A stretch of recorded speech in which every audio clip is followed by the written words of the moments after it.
Welcome to episode 2 of season 3 of the Sunday Extra podcast. We are joined with the regular crowd of Pastor Matt Sturdvant, Pastor Luke Myers, Pastor Jeremy Good, and I guess, am the by default host, Pastor Brian Cropp. We launched a brand new series on Sunday called The Financial Squeeze. How is everyone's... Before we get into the sermon discussion, how was everyone's weekend? I guess we also had Rhonda Gales' retirement party. Yeah. There was a lot of purple. Yes, there was. She was a TCU grad, so I felt like it just... I feel like purple is beyond... I don't know, and we can ask our producer, but I'm suspicious that she might have picked TCU because of purple. Like based the entire, here's where I'm going to go to school, because of the colors? Yes, as opposed to I'm now into purple because of TCU. It's like, which is the chicken, which is the egg? It probably was a factor in the decision making. Okay, so she could have picked K-State. Which is the right purple. Which would have been vaguely better. Yes. No, significantly. Yes. It would have been a different level of prestige. I will not say which direction that would have been. But it would have been different. Wow. Yeah. But yeah, it was fun celebrating her 19 years on staff. Yeah. And we had some people who came from out of town and joined us, which was, just kind of goes to show the level of impact that she's had. So it was a good part of the weekend. So, but yeah, other parts of the weekend, I think it was the start of the series. So yeah. But I'm even thinking, did you mow the yard? I did. 8:30 p.m. The neighbors love you. That's good. I was trying to get before 9. Do you have an electric mower? No, or is that it really was finally cool enough? It was both that and on then Saturday? It was my kids, got my kids down. That's the season of life that Yeah, there you go. You mowed after they went to bed? Yeah.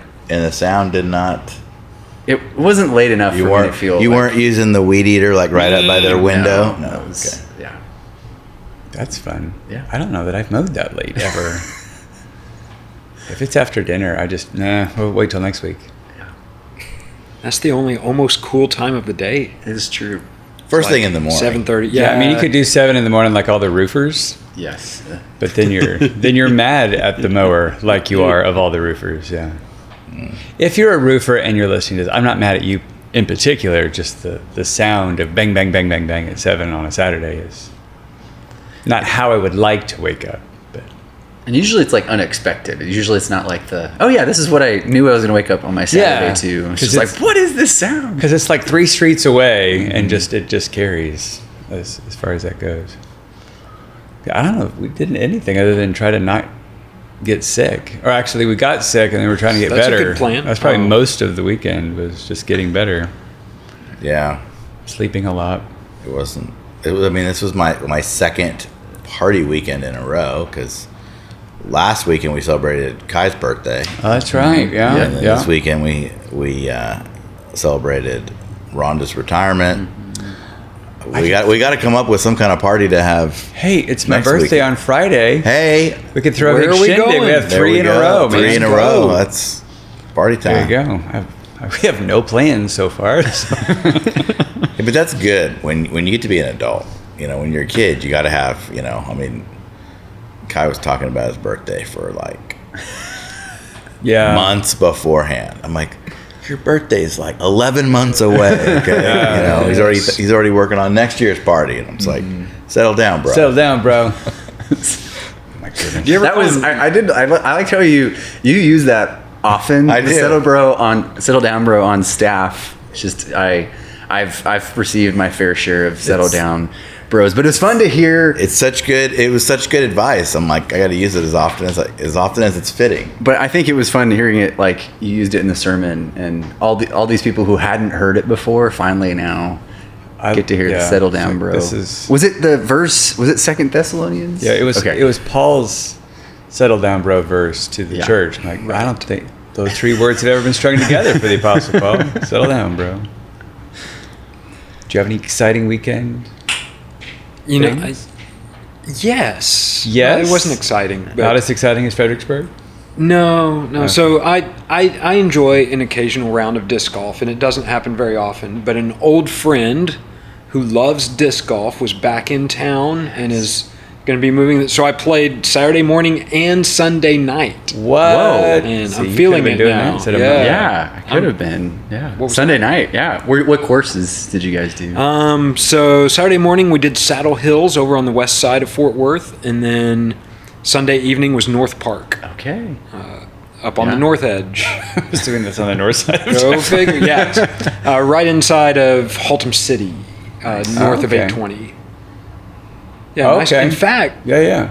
nice park now. Used to be a decent park, had like just a huge like open field with nothing. Mm-hmm. Somewhere in the last few months they've installed like a big fishing pond with a dock, and like they've really niced it up real About nice. 377. 377 Nice. just north of 820 loop. Okay. So is that like, that sounds like they beautified the park, but was that helpful for your discs? Because what that means is You now have a water trap. water hazards. Well, I mean, we're really going to geek out on disc golf. They actually changed the course. They took 2 holes out Okay, from the yes. front side near where the pond was and created 2 new holes at the back, which are now holes number 1 and 2. So the used to be number 1 is now number 3, but number 3 it actually used to be number 10 years ago. Yeah. So I'm done. Okay. Yeah. I remember having was fun. a very bad memory of having 2 discs in a row. Like into a water hazard. I was like, man, I totally like I either pulled it and then I was like, okay, I'll do another one, and then just same result. It was bad. Yeah. Isn't that wonderful? I just No. threw one in the water. I'm going to try again. I was like, I got it. It was a bad throw. Yeah, it was a bad moment. Do they float? No, they definitely do not. It was one of those moments you're like, well, okay, moving on. Did you go get it or? Oh no, it was like I think it was in the Bedford area. And Oh, well, yeah. in that case. Yeah, it was in the Bedford area where it was a pretty large one. It wasn't like on the fringe. You would have to like intentionally go swim, but yeah, there would be it'd be very difficult to get. Yeah, there are courses that have little creeks that This was not a creek. You That's just really- fish your disc out, and then there's like ponds or like 4 feet deep creeks, and it's like, yeah, sorry, bro, it's gone. Wow. I've never played. I just thought it was with frisbees, and like, no, you've got your Yeah. putter and you've got your drivers. Yep. And like, okay. I'm like, I'm gonna go to Walmart and get my frisbee and try it out. But I was laughed at. That's awesome. You have to do it like Yeah. you were just like, I don't do it often, but I did it twice this last weekend. So. Yeah, I'm feeling it. I'm feeling it. Yeah, I was gonna say. So coming off of last week's message on generations and differences, you're feeling it today, right? Oh, yes, I am. When you're in that middle third of life, that second third, you feel it. It like, hurts. That middle third hurts. It does. Yes, I feel like I'm still in that first third until the next day. Your brain thinks you're there, but then your body reminds you That's right. that you've graduated. Yes. Oh, yeah, as we said, we did start a new series called The Financial Squeeze. And I had a question for the table, which was, how long ago since your last financial squeeze? I don't just mean like, well, we barely made it to payday, like you really felt the crunch of it. And then the secondary question with that, I think it sort of goes along with like which temptation do you grab it? Like Matt, you said, when I feel squeezed, I tend to like go towards idleness versus busybodiness. But like, what is your go-to position when you feel squeezed? I guess that could be beyond financial, just like when life is like squeezing you out. Yeah, I think so. Your first one was like on the last time we had a squeeze. I think it was, we basically had a car's transmission going out, and so it was like the buy or sell moment where you're like, or you sell or fix moment. You're like, how much should I put in this car? And just after getting some counsel from some other people, and it was like it was our first van we had, and so it was enough for me like, okay, it was funny, early in our marriage, we were never van people. I think you've talked about this before. Like, I remember like talking to my wife. Because you were like, young and cool. Yeah, young and cool. And then we tried out the van, and it's like sliding doors So changes practical. It's everything. so practical. Trying to get With a young baby kids. seat in and Oh, out. man. Yeah. Sedan So doors we were are just like, okay, so we're trying to figure out what to do with our van. And so we, by God's grace, had been trying to save up for that whenever he brought that. And so he allowed that. And so, but I remember that being a time window of like, okay, we paid for it, but Lord, please help in this next, season. And so, but just seeing how, God would, I think just praying and getting counsel, God led us, I felt like through that process. It felt like a squeeze, but it was one of those where it was just trying to lean into where I think he was really directing us in that, as opposed to doing on what made sense to me, or I think in some ways of what I wanted just to try to save as much money as possible. That's where I tend to lean, is try to rely on my own resources. But what I've learned over time is what's going to be best for our family is usually a better decision than just simply what makes me more comfortable financially. Yeah. So first of all, the minivan. So quick story. So when I came on staff, when we travel as a staff, usually we get like a big SUV, like 8-seater. Oh yeah. And I've been putting the bug in Amy's ear like every time, because I usually end up driving when I'm like, can you get me a minivan? Can you put us in a minivan? Which, get me a for minivan? the record, because the folks listening have no idea what it's like to travel with you as a driver. This man loves cars. Here's the truth right here. For a while, there's like one hotel, particularly if I travel out to California. So I'm thinking of like Relevate, and I'll end up in a car with you. And Jeremy does this thing where this hotel is a tight parking lot. California has tight parking spots. It almost doesn't matter what parking lot we're in. He'll take this giant Escalade destroyer boat thing that we've rented. Just for reference, I don't think we do an Escalade. Whatever it's called. Brian's not a car guy. We don't get Escalades. It's just like We get Maybe Expedition. it's the Hummer stretch limo that we get. There you go.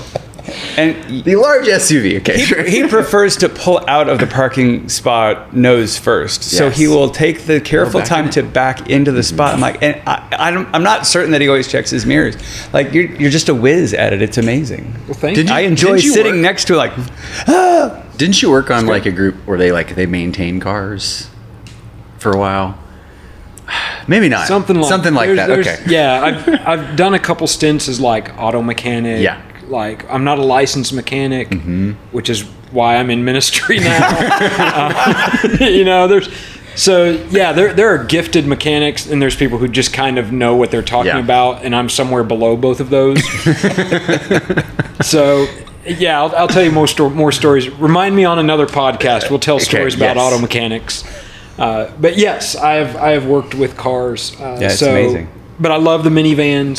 So yeah, I push for the minivans. So back to your original question. but it's hard to get a minivan that big. Well, For the amount of people we're usually carting. Hence the word mini. Right. I mean, Like, you you'd have guys, to get- you had a van. Yeah, we had- until it died. Yeah, it was a cargo van that somehow had bench seats in it. So, but it's normally like a utility van that you would put machines or cables or it's a work truck. Yeah, but the minivans are smaller. They are small. But the SUVs that we get, the SUV XL it seats Expeditions, 8. yeah. It seats 8 plus luggage, and the back seat usually not that terribly comfortable for adults. That is true. Minivan seats 7. You get the XL. It's got the luggage too. I mean, you're only one different, but anyway. Keep bashing my minivans. we'll see what we got when we go to California. There you go. I'm gonna get that minivan for us. But to your question, the second question, I definitely go towards idleness. That is my default. In fact, I think and I don't want to generalize too much. I think for guys, that's typically where guys like to go, is just let's just shut the brain off and go idle. And so I know that's where I default.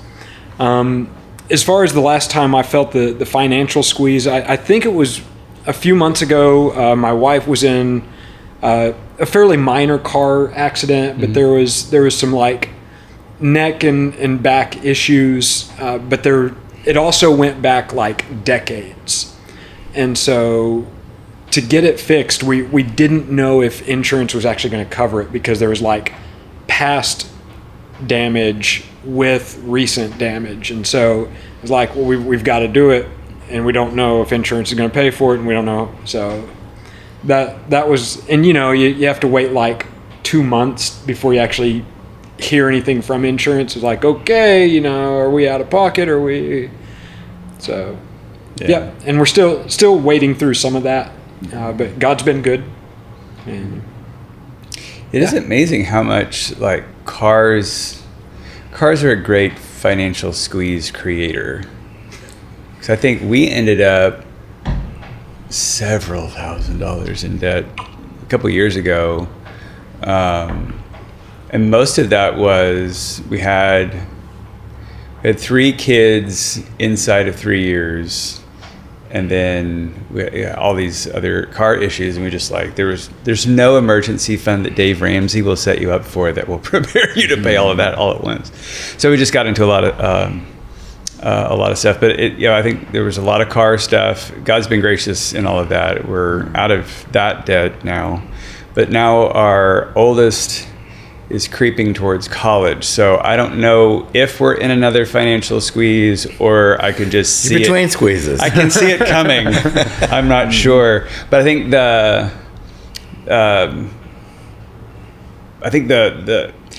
I like the definition that you provided, Matt, on the difference between idleness and busybodies, because idleness just sounds like you're sitting around changing channels, which is not unlike me.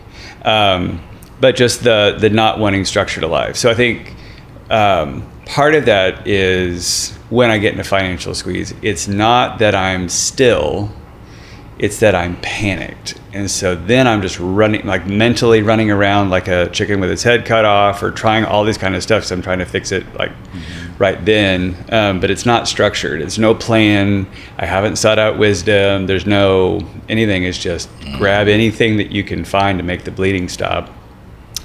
Or there is the fetal position starts to seem really nice. Like that seems like that's a go-to. It's like just the feeling of like, if I just stayed in bed, I think the problems would probably fix themselves, because I wouldn't be involved in them, and they would just kind of, the time would pass and something would happen. You think I can't make them any worse, right? But that doesn't mean they can't get worse on their own, right. Without the attention. Yeah. But I think the financial thing for me has really been the point of God using that pressure to change my understanding of who He is. I think Pastor Harold years ago talked about it. Money is one of those things, partly because it is a tangible representation of our time. Like we have put in work, and this money is that time that we spent. And so it almost becomes the most real thing we know. And so when we don't have enough, we get kind of weird about those things. And I had a thought there, and it just left me because I'm old. Well, I think it's going to be awesome. I think, and we're not so much going to get so far into this with this series, just the angle we're taking. But, why did Jesus say, where your treasure is, there your heart is also? It's because there's this deep, profound connection between our money and our stuff and really our heart. And it's not that God wants your money, it's He wants your heart. And the greatest test of where your heart is how do you relate to Him, and what do you do when you're in this squeeze, or even when you're in good times, So there's just this, you're trusting in your stuff more, and then like savings is good. I mean, it's good to have savings, but there's even a point where you can have too much savings, because then well, I don't need God because I got savings. And then I'd say our last major financial squeeze was, we've already talked about this. It was right before summer when we got. I start the week and I got 2 cars that aren't working. And, it all got worked out. But I'm like, I have no idea what I'm going to do. It's like, God's got to come through somehow. And it ended up being that one of the cars was, it was a couple $100 for the part, and a friend helped put it in, and that car was, up and running, within a day or two. And the other one, God provided, and it was some major work that needed to be done. And I had to look at one of those moments where it was like, wow, how much for the repairs? And then I looked at like, what would it cost to replace it? And I'm like, yeah, we're fixing it, because the replacement would be multiples of that, even though that was a pretty big repair. And but that's okay, God, I have no idea how this is all going to work out, but somehow it's going to work out. We're going to be able to do what we need to do to still get where we need to go. So there's a big sign of who do you turn to when you face the squeeze, and so that's why there's just it's such this connection. And then I said it on Sunday. I said, I don't like pressure, by the way, but I didn't write the rules. I'm not the one that made it up. So I like what you said about, it's God is testing our hearts, I think, in the abundance and also in the lack of funds. Because I remember there was a year when I think it was we were in the middle of the debt, trying to get that paid off, and we hit wherever we were in the calendar where there's the catch-up paycheck, because the way the church budgets, the board meets usually at the end of January and approves that year's budget, which means that at some point in the future, the paycheck is retrospectively, it catches up, and there's a larger paycheck, and then the next paycheck is what you're getting for the rest of the year. And it's a really nice paycheck. That one is really like, wow, it's great. But I thought this particular year, I thought we had already gotten that catch-up check. And the next one was the catch-up, but I thought this was like, this is now the new, I didn't. Oh, the regular one. Was the regular, I'm like, wow, I'm good. Like we're like, we can pay off the debt. We've got all the bills. We're good. I don't know what to do with that feeling of we're good, right? And almost immediately I heard the voice of the Lord say, oh, so you don't need me anymore now that you're good. I'm like, oh no. Like that really was probably the position of my heart. I only need you to fix my money problems, and I'm waiting for the time when I don't need you, I'm good. And I think that's when it first started hitting me that God tests you in your faithfulness and your devotion, both when you're down and when you're up. Like both of those are times of testing. It's not like times of testing are only when the pressure's on. The pressure is also on your character when things are going really well. Yeah. I think just as you guys kind of talked on idleness, I think one thing that was helpful that you clarified in the sermon is sometimes it's walking in idleness. It's not just idleness by itself. And so I think just for kind of the second question for me, it's when pressure's on, the temptation is to do the other priorities that are still needed at some point, but they're not really the high priorities. It's tempted to be busy at the wrong things. And so I think there is a temptation for me in those really high pressure moments, instead of focusing on the one really hard thing that God really wants me to lean into and trust him with and be faithful with, to be like, you know what, actually I'm going to do something else instead. And it may not be a bad thing, but it may not be moving the mission forward that God wants me to move forward, or it just may not be faithfulness to him. And so there have been seasons where I've, got hyper focused on, a certain thing to the detriment of other areas. And so it's just been being idle and being faithful to the Lord. And so I think, whenever it's like you might have a big project that you need to do, and sometimes you can lock into that project and then miss the other priorities that God wants you to be faithful to. And so that was the one that kind of stood out to me of when the pressure comes of not doing the wrong things, but doing the things that are lower priority to what God wants in the moment. Yeah. So can you talk a little bit more about the link the responsibility link, like there's, God has given us ability to do work. Mm-hmm. I think you were saying like there's part of the issue is that we live in a broken world. And so we can't quite work to the either capacity that we would if we weren't broken, or if the world wasn't broken. But when you're thinking of partnering with God with work, and that link of either being productive with Him or just expanding, working with His kingdom and all that kind of stuff. I guess what if let's just pretend I'm a college student and I'm on the verge of graduating. I realize we're starting school this month. We're not finishing school, but I'm a senior in college. The world is my oyster. What will that look like once I've graduated to link up with God, to partner with Him with work, and take responsibility for myself?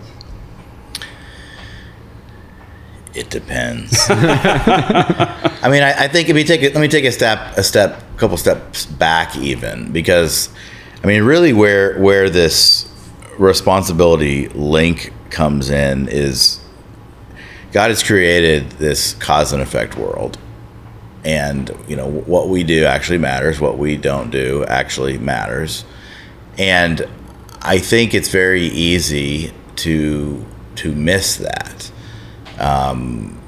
It's there are things that are God-given responsibilities,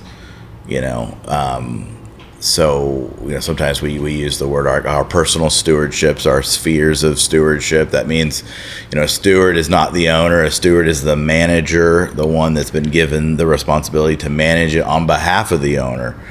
So if it's your stuff, you can treat it one way. If it's somebody else's stuff, you should be treating it even better.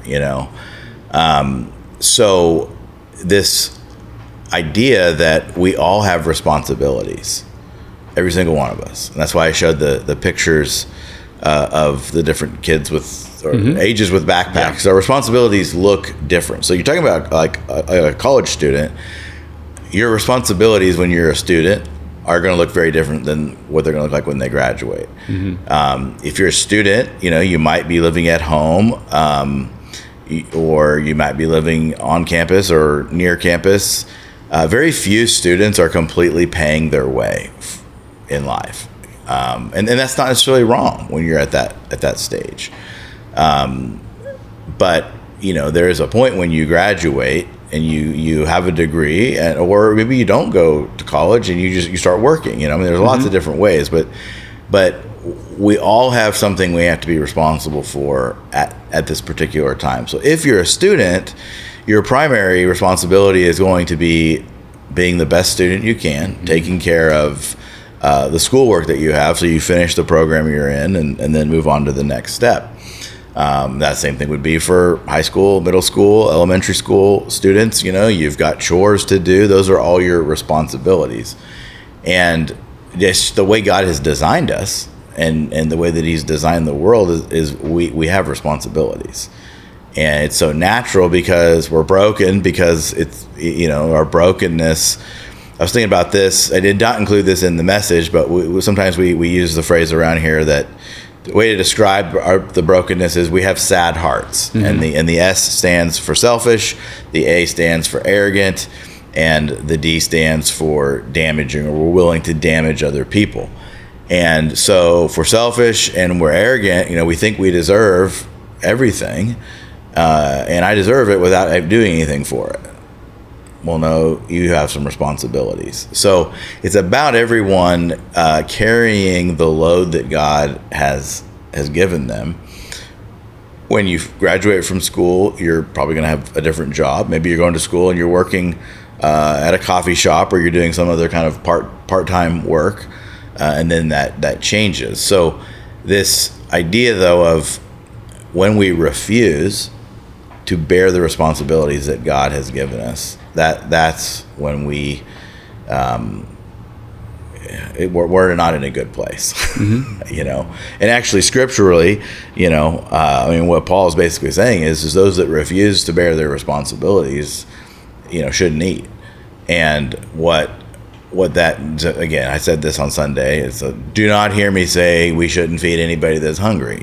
By all means, there's people, they can't work, and we need to take care of them, whether they're young. I mean, you don't expect, Hannah comes up to you and she's like, Daddy, I'm hungry. Sorry. And you're like, sorry. You didn't do your 2-year-old work That's right. today. No, you're going to feed her, right? And then there's also, we have people, part of our church, that are retired or have different, disabilities or things that they're not able to, right? But like if any one of us just were like, that's it, I'm not going to work anymore, I refuse to work. I mean, that's actually wrong. And that goes against the way that God designed us to operate as human beings. So that sounds really harsh in 2025, but that's that's biblical truth. And that's part of what this series is too, is that, there are things you're not going to hear on the news. You're not going to hear somebody running for office saying this. You're not going to hear a celebrity, saying these things, but this is biblical truth. And this is the way people have lived and operated since God created everything. Was you have responsibilities, you have personal responsibilities that you have to manage them. I think also another piece along with this, the whole series is divided into these 3 principles or conditions. And what this is not prosperity gospel, that if you just do this, then you're going to have everything you want. What it is, the different way to look at it is if you're not doing these things, God's not going to step in and help. If you are doing these things, if you're living within the boundaries and the conditions that He's set, then you're setting yourself up for Him to help you. But His help doesn't necessarily look like we think it should.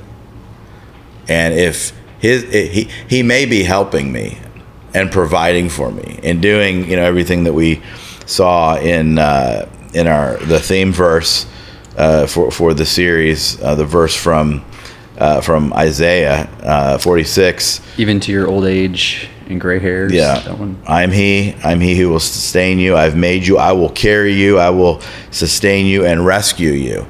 There's that old, that joke about the guy, was praying for a rescue, and God, he sends a boat, and he sends this, he sends a helicopter. No, I'm waiting for God to help me.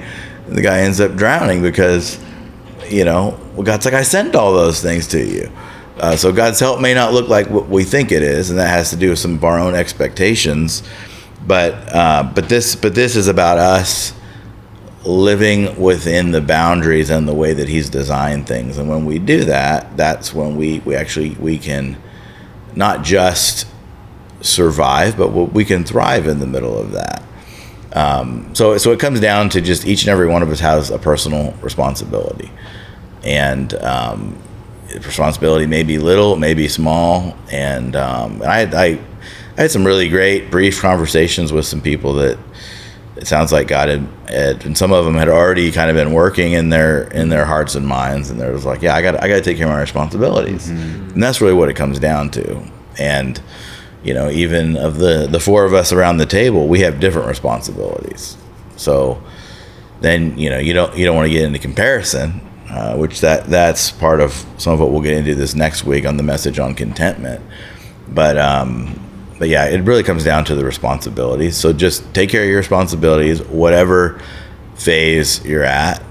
With my son, he just turned 8 at the beginning of this month, and I tell him all the time, I'm training you to be a man. And right now, he's got some chores that he does. He does part of it, and I'll do another part of it. But long before he gets to be John's age, he'll be doing the whole thing himself. I'm not doing that anymore. Right now, he needs help. So it's kind of like when he was little, he helped me, and now I'm helping him.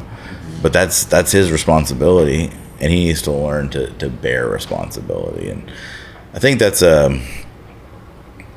you love people, you care about people, you want to help people. But everybody's got to bear their own responsibility, and that's actually connected to one of our values of love people wisely, because part of loving them wisely is not taking their responsibility away from them. again, which is really that distinction between a burden and a load. And we want to help people when they have the extra burdens, but you got to bear your responsibility. That's the way He's designed it. It's what He expects from us. Mm-hmm. I think, like you were mentioning with taking responsibility, I think it's easy to say, well, I've got a job, I either own a business or I have an employer, and I leave the house, I go do a thing, and that provides a paycheck. I'm like, that is a job. Those are my responsibilities, and I need to do that job well. But I think you've alluded to something like with Kai, and there's other situations, students and all of that, where you still have a job. It's just, it may not be a paying job, but it's still the responsibilities from God. So like my kids are not too much older than yours of, well, your job right now is called school, and it doesn't pay anything just yet. But I think when I was in school, it didn't feel like this is a job. It didn't necessarily feel like babysitting either. It wasn't just what you did, but there wasn't any responsibility attached to it other than turning in your homework, right? And I think then I remember getting out of college, then it was a long time before it kicked in, like, oh, I'm not a kid sitting in a classroom. I actually have to work. And what does work look like? That, whatever season you're in, like there is that effort that needs to be put in. And like, I remember my wife and I, Glenda's a stay-at-home mom, and it took us, oldest kid is 16. I don't know how many years of doing homeschool before both of us clued in, oh, this is Glenda's job. Like, it doesn't pay necessarily with dollars, but she needs to set up office hours, and this is, these are the office supplies I need in order to be successful at my job, and to treat it like that, as opposed to, well, I'm just hanging out at the house with the kids all day and hopefully they'll get through their homework and kind of stuff. That both of us are like, oh, full-time work, right? But to be responsible with that, which I think kind of gets into the how to carry your load well of whatever that responsibility is you're doing, to excel at it and expand your knowledge base of that, and to my favorite word of all time, endure the weight of that responsibility. They had to all start with E. Was that why?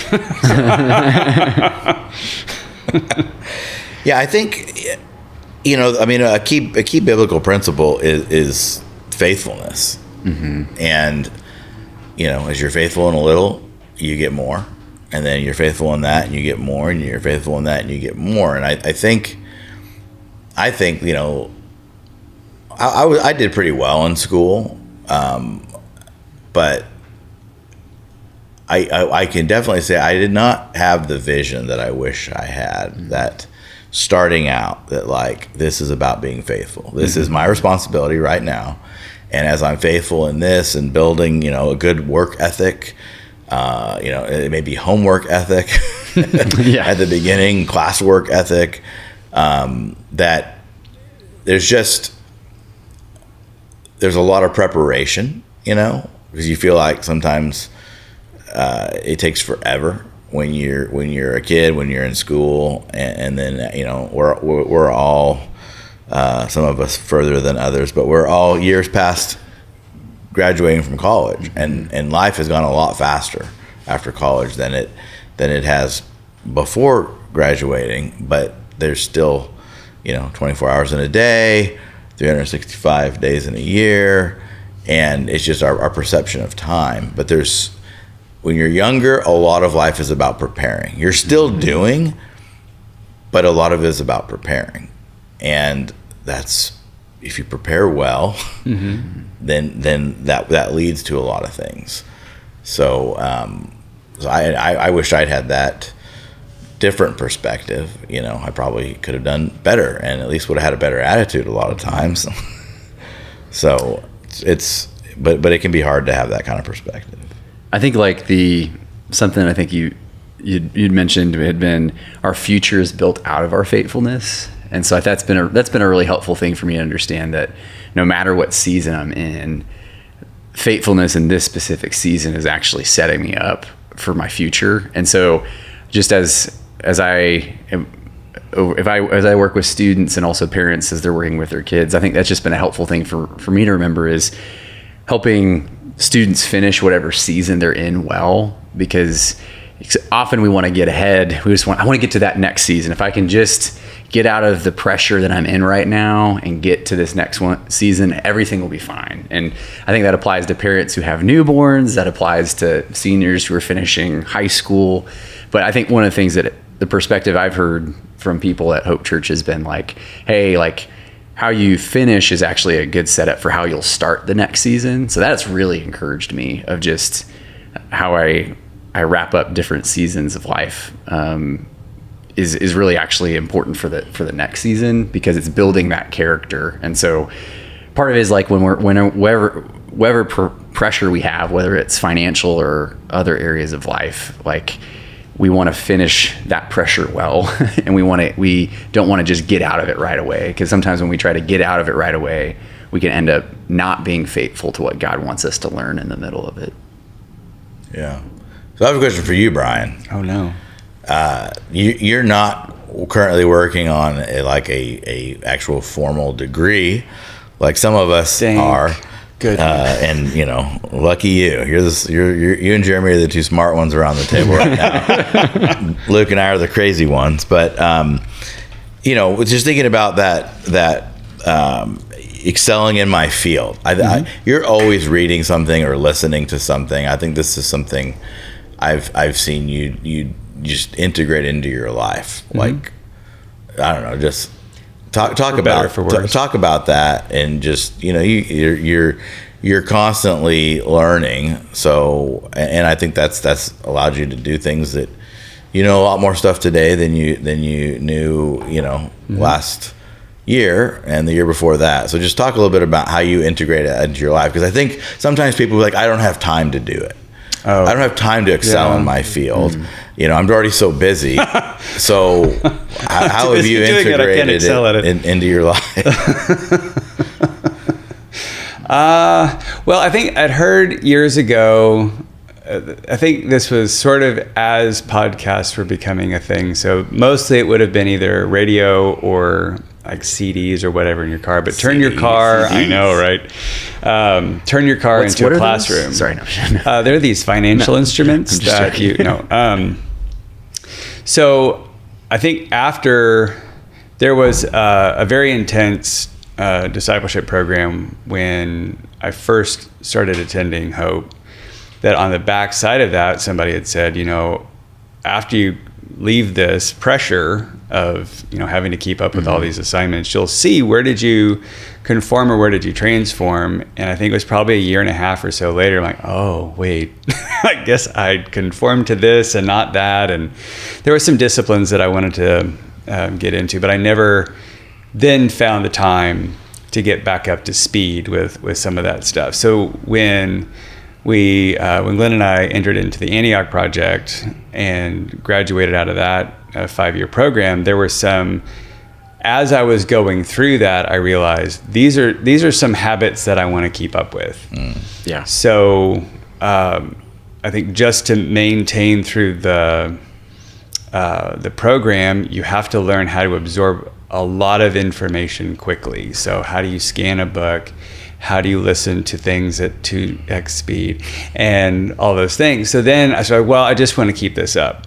So I kept trying to find people who had book recommendations and would either through, I have the free library app.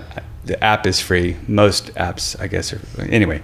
But it's library, so you're not paying for the downloads, called Hoopla. But then Audible and other things like that, where you can how do you keep ingesting new stuff? Now, I am at a new season with all of that. Because after a while, it turned into some sort of weird thing in my own head of I always have to be listening to something. Otherwise, that author or that podcaster will be upset with me because I didn't listen. Like, it's twisted. It's wrong.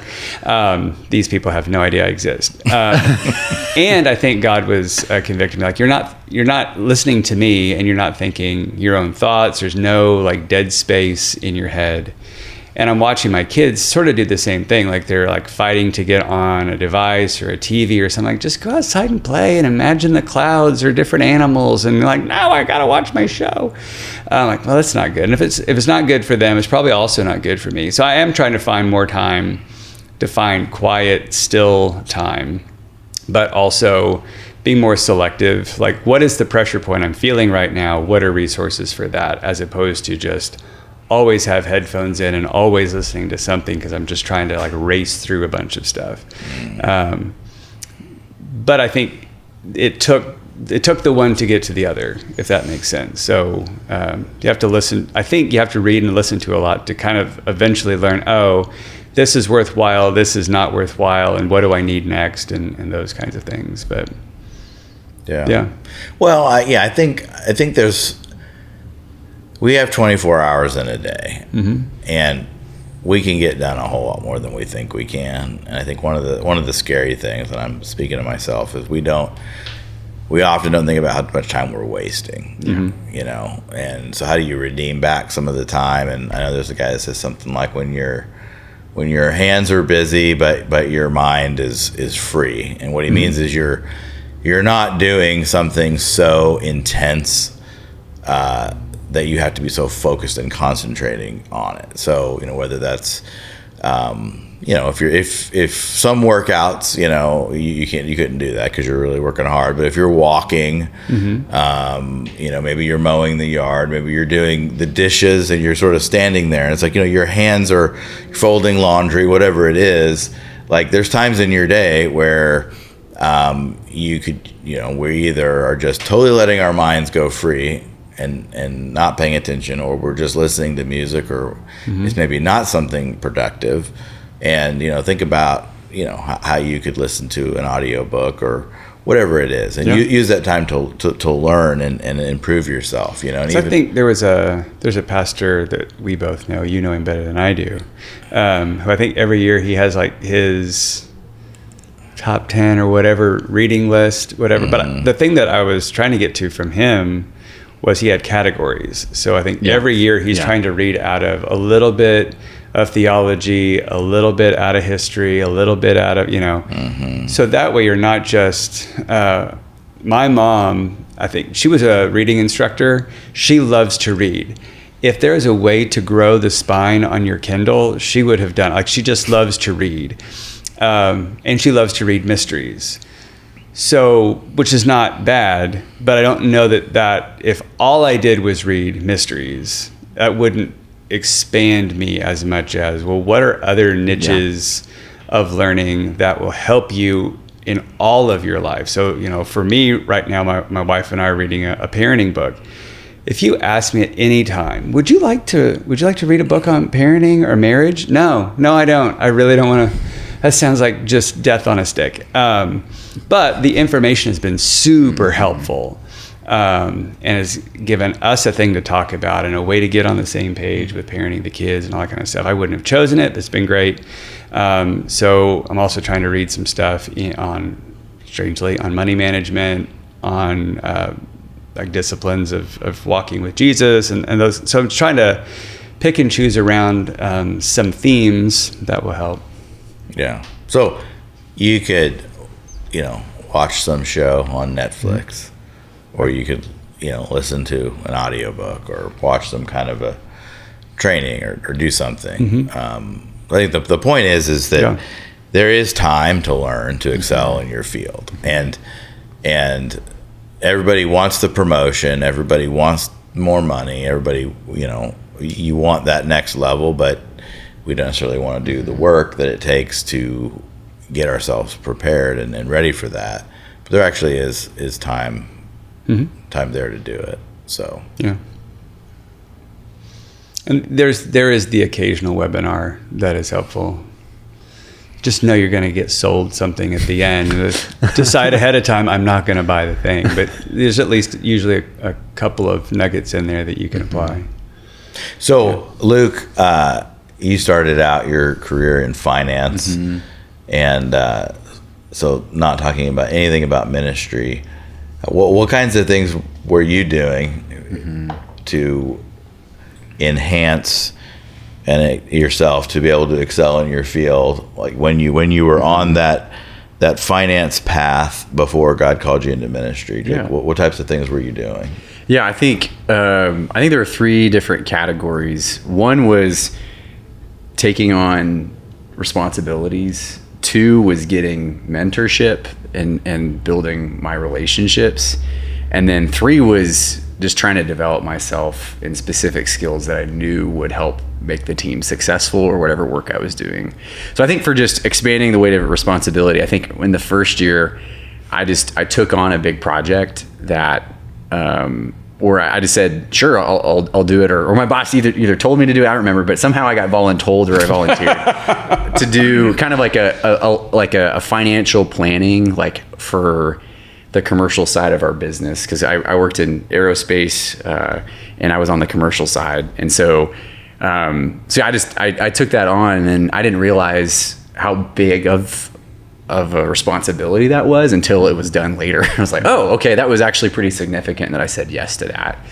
And then I think then there were other times where either people were out or people left the company or people were let go from the company that there was basically a hole to fill. And instead of being like, that's not my responsibility, I said yes to those. And that was actually that was how I probably excelled the most. Like promotions or relationships came from that because it forced me to interact with a group of people I wouldn't have interacted with.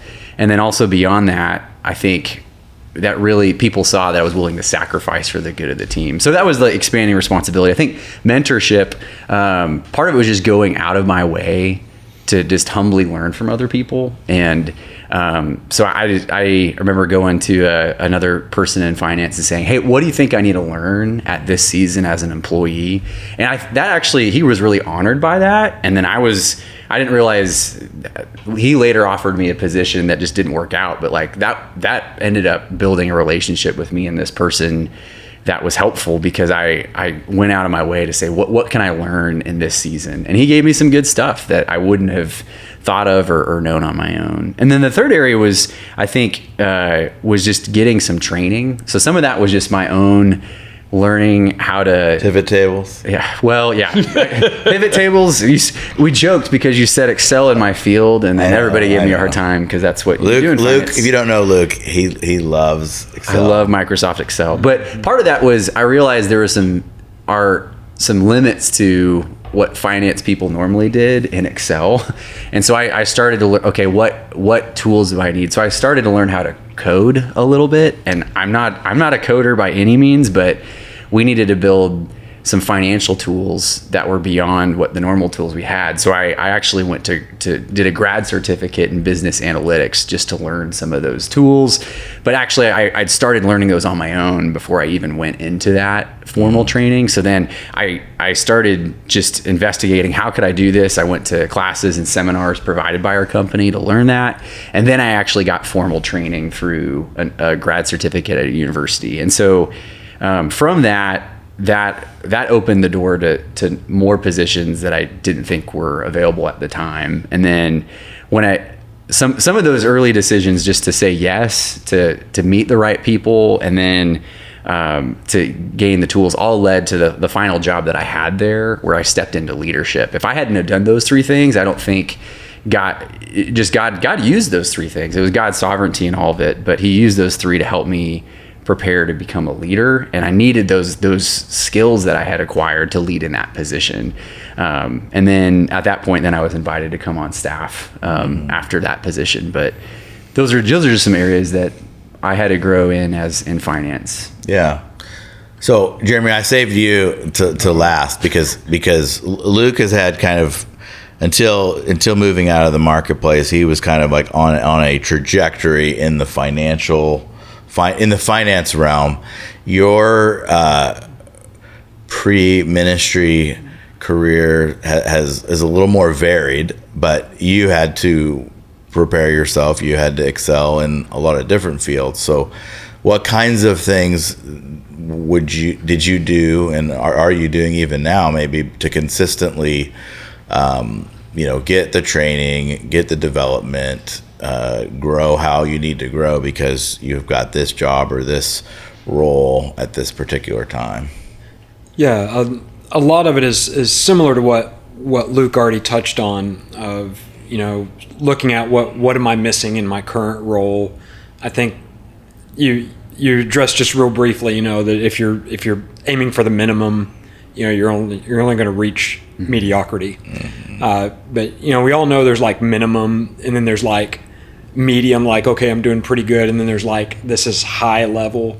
And I think recognizing what we need for those higher levels, but that's actually not the direction I wanted to go with my answer. I felt called to the ministry really going back to my high school days. I really recognized it as a sophomore in college. And then, like you said, God had me in the business world after I graduated from seminary for about 12 years. And so in the back of my head was always, well, the future is ministry. I don't know when that is, but the future is ministry. And so in the positions I was in business, I did try to give it my best. Part of it is, God has me here. I know God has called me to the ministry, but God has me here right now. So there's some reason for it. So I would give it my all. I think it's also just in my nature being competitive, is I want to be the best. So, when I was in sales, competitiveness kicks in. I want to be the best. I want to dominate you. I'm sorry, but that's what I'm going to do. But even as getting into management, I want to be the best manager I can. But what I've seen on the other side of that is now in ministry, I can look back at those other positions I had, and God was actually using those positions in the secular workforce to prepare me for specific pieces of ministry. And there's still experiences that I can see how they probably will be used in ministry in the future. I didn't know that 15 years ago.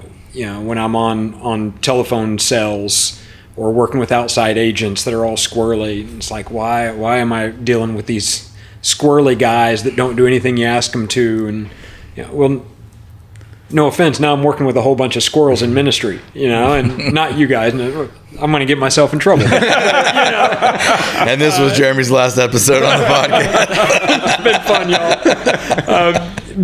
But seeing, and it's not exactly answering your question, but seeing how, I tried to throw myself into the positions that God had me in and tried to grow myself and try to be better. I can now see it 10 years, 15 years later, that, wow, God is really using what I learned back there now in the ministry now.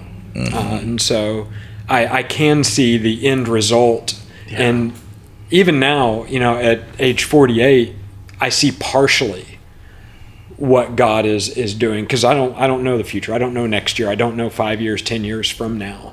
And so there's probably still a lot of experiences that I had that I haven't seen exactly why yet. But I've seen enough to recognize, wow, God was really using that.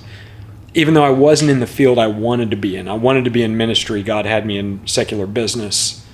I can see how that's really helping me now and has prepared me for this now. Well, and I think, a key piece of what you're getting at goes back to the faithfulness part, that if you're faithful in a little, if you're faithful in whatever it is God has as your responsibility right now, he's going to give more. And I think that's probably one of the challenges people don't understand. With ministry, is like we're dealing with literally like spiritual life and death issues. So if someone, Luke, if you didn't have a track record of being faithful, in what you were doing, like, I don't know that I'd want you on the team. And Jeremy, if you didn't have a track record, and same for Brian, anybody. So it's This is what I say. In a sense, we're always preparing for the next thing. Only we don't know what the next thing is. Only God does. So you kind of live your life moving forward, looking into the fog, and then you can turn around and you can see how all these dots line up, and you can see a path that sometimes was really steep, sometimes was flatter, but you see the path behind you. You can't always see the path before you, but the common denominator is faithfulness in whatever you have. So, whether you're young, whether you're old, if there's something that you like, I really want God to come through for me on this, then the question is are you being faithful with the responsibilities that he's given you already? If the answer is yes, well then keep on and pray and prepare for that next thing that you want. If the answer is no, I'm not even being faithful with the little bit that I have right now, well then that's what you need to start doing. Start being faithful and then move forward. So again, it goes back to the responsibility link that we've got a pack to carry, and it's going to look at different sizes at different seasons in our life, but it's our pack to carry. So I'm gathering from what I think the title for next week's sermon is, it's going to be very easy for me to look at the pack on your back and either wish that mine was as small as yours or that mine looked as cool as yours or something along those lines. Is there any preview you want to give for being content, or do we just have to be content with waiting? Ooh. Yeah, I think just, I alluded to this on Sunday, but I think, let me just say, I think we need to practice contentment now more than ever. Because there are so many shiny things that we can see, that we have access to, that, 100 years ago, you kind of really only knew what, you knew what you knew, right? Maybe your neighbor was a better ball player than you, and you knew that, right? But now, and this goes back to social media, you can be idle and a busybody at the same time. Well, social media, I'm sure you guys have never experienced this, where I'm just really in a difficult time of life and scroll through, and I'm like, everybody has an amazing life. Everybody is on vacation. Everybody just got a new car. Everybody's kid just won the whatever. I mean, it's everybody. And then there's me. Well, that's not really, because we live our best life. The message has nothing to do with social media. The point is that we live in a day and age where it's really hard to be content. So we need to really work at being content, and the Bible has a lot to say about that, and so we're going to look at that. But I think what I would like to do, rather than give too much of a preview, is we said we were doing 2 equipping seminars coming up. So that's in 2 Sundays. 2 Sundays, 24th, 6:00. And really, we started doing these equipping seminars a few years ago. Part of our job as pastors is to equip the saints for ministry. We want to also equip them just for life. So we have a variety of different seminars that we've done. We've done parenting, we've done dating, we've done some maybe more theological, and we've got ideas for that we're going to do. But this coming up this month, we got the series, the financial squeeze. We're also getting ready for our big day coming up. So we're going to offer 2. There are 2 we've already done. So some people may have been to one, but not the other. And what I say is, if you're feeling the financial squeeze and you need basic help, go to the financial one, because we're going to do the difference maker one again. We'll do them both again, but go to whichever one is most, you've got the itch that this one will scratch. And the financial one is, we're going to look at some things that we're not going to get into on Sunday mornings, but try to just really give that practical help. So I would say if someone is really feeling the financial squeeze and they just want to be honest enough to say, I don't know what I'm doing. I need help. I need help with the basics, like how do I even think about money? What goes into a budget? How should I be thinking about that? There'll be some principles, and then there's just going to be, really practical things. And to be clear, the guys who are leading that are not pastors on staff. Their background is in financial. So it's not. Yeah, one of the guys. You're going to hear it from me. Yeah. Brian's like, let me tell you what I learned on YouTube last week. No. Yeah, both of these guys. One of them is a banker. The other one is a, like financial planner type guy. But they're not going to get into advanced financial planning. So if you're like, I need some good stock tips, I need to really think deeply about retirement and annuities and all that. Like, that's not what this is either. This is for, I'm basic. So I would say, like, if I'm in later high school, I'm in college, particularly if you're, you're in your 20s and even 30s and you just don't have this thing figured out yet, this is really who it's for, to be a help. Anybody can come, but we want to be clear, it's on the basics, because if you don't get the basics right, then it's kind of hard to build from there. Yeah. So that's the financial seminar. And then the difference maker, the title of the difference maker is, well, as we share Christ with others, that's the biggest difference we can make in their life. So we're going to talk about different aspects of sharing our faith. Why do we do it? Why it matters.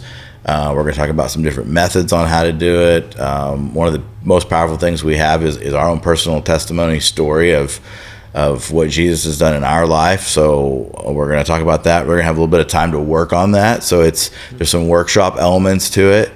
And then there's a concept which people, if you come to Hope on Sunday, you hear us, or you see that box about a gospel appointment.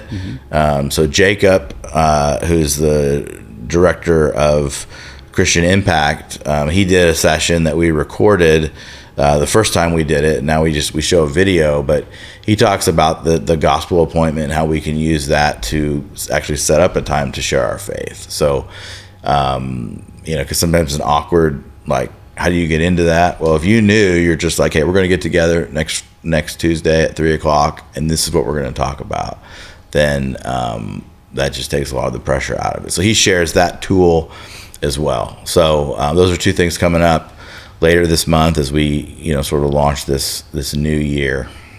Very good. We look forward to all of those things, as well as the return of the Sunday Extra podcast next week with episode 3 of season 3, if all works out well. What was that old, like, preacher thing? Like, if the Lord doesn't tarry and the creek don't rise, we will be back. Yeah. Something along those lines. I don't know why I'm looking at you, except you seem like you would know that phrase. I think I know where "and the creek don't rise" come from. Yeah, I will say there's like the old altar call stuff. Like, we'll play Sister Margaret will play one more verse if no tarriers. I don't remember. Never mind. This was going to end so smooth. This is a crash landing. This is terrible. Come back next week for a better ending.